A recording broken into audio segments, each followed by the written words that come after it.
अरे कुरखे तेरो पब हम गेंदवा गुलाबवा कार्तिक मासे दूधवे पटैबो ए माई।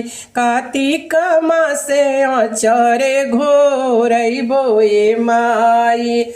बीतल दिवाली धन तेरस सब पर आई गईले। अरे आई गईले छठ के पर बियाए माई। अरे आई गईले छठ के पर बियाए माई। ननदी गोतिनिया संगे करबो बरतिया हो। ननदी गोतिनिया संगे करबो परबिया। अरे गेंदा फूल डालवा सजैबो ए माई।